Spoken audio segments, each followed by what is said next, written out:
Welcome to RoWX, aka Rules of Wuxia, where we explore the elements of Chinese martial arts cinematography. I'm your host, Lisa. Today on RoWX, we have Ip Man, umbrellas, and tree branch. This program is classified M.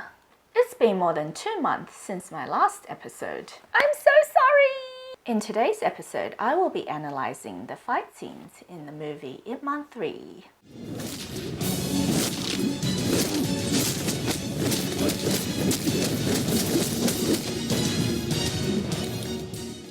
The latest Ip Man 3 movie carries the tradition of its predecessors by dramatizing the life of the Wing Chun master Ip Man. What surprised me this time was the emphasis it put on love and family. This added an extra edge to the otherwise yet another action-packed movie. Though Donnie's acting was a bit of a letdown, some of the scenes of him and his wife actually brought a tear or two to my eye. As the number of Wuxia film and television produced increased throughout the years, so has the difficulty of the job of a martial arts choreographer, given that good fighting sequence ideas have been almost fully exhausted. Hence, whenever I watch a new Wuxia film, I always get reminded of something made in the past. For instance, the fight scene in the room full of umbrellas reminded me of an umbrella battle in another earlier Donnie Yen movie.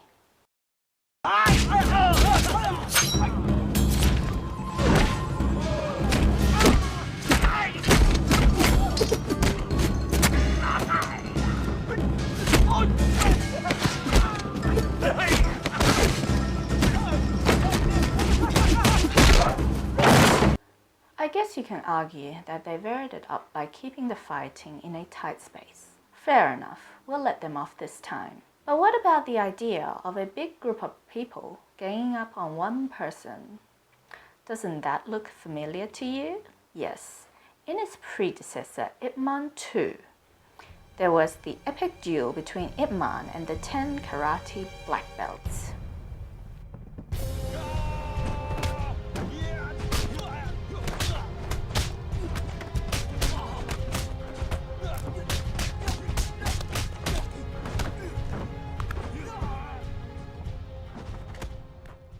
I was also reminded of this scene in the movie Kung Fu Hustle, where Stephen Chow had to battle a big group of people in uniform.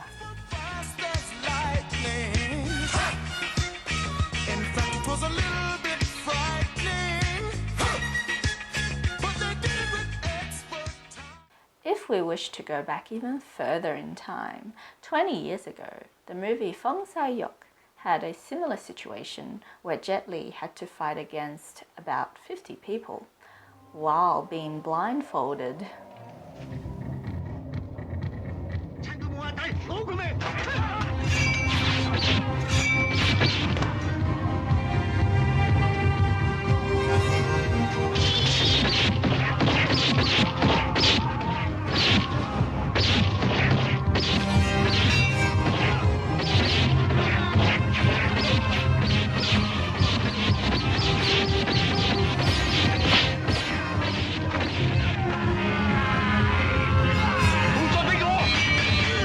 I had a crush on him.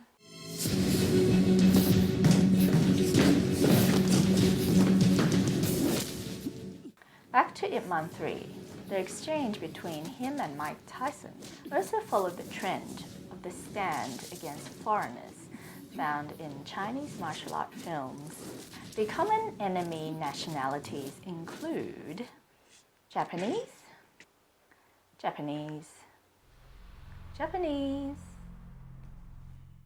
American,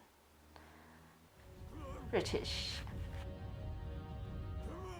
I wish to sincerely apologize to the Japanese, American, and British viewers of this video. The final fight between Donnie Yen and Zhang Jing was very intriguing. Both claiming to be genuine disciples of the Wing Chun style, and both were truly evenly matched in their skills. The use of the same weapons, similar moves, and even the symmetrical camera angles made this scene pleasing to the eye.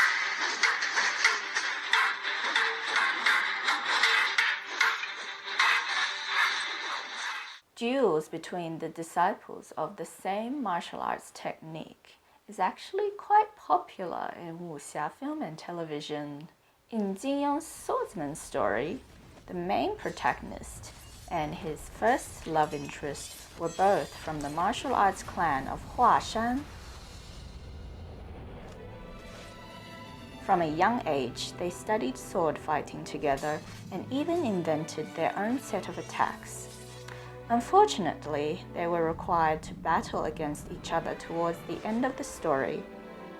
But during their duel, they habitually began using their own creation of swordplay.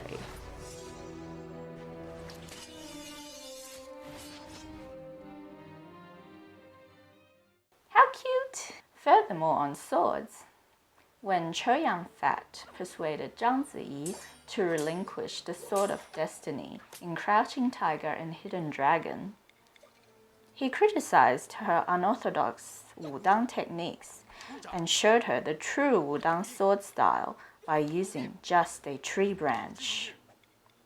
This proves it doesn't matter what weapon a person uses, it's the person using it that matters. In Jin Yong's Heavenly Sword and Dragon Sabre, Zhou Zhiruo, who had been secretly practicing the forbidden kung fu Insidious White Skull Claw, meets a lady dressed in yellow who taught her a lesson using the exact same style she had been meaning to master. Even though I've identified some similarities between Ip Man 3 and some wuxia film and drama in the past, I still must commend Ip Man 3 for the creativity displayed in the opening scene of the meeting with the young Bruce Lee, the combat sequence with the Thai boxer in and out of the elevator, as well as the fight inside the wooden boat skeleton. Though it may not have received raving reviews, the movie was a pleasure to watch. Above all else, I still think the family values promoted in Ip Man 3 was what differentiates it from its precursors. Thank you for supporting RoWX, and see you next time.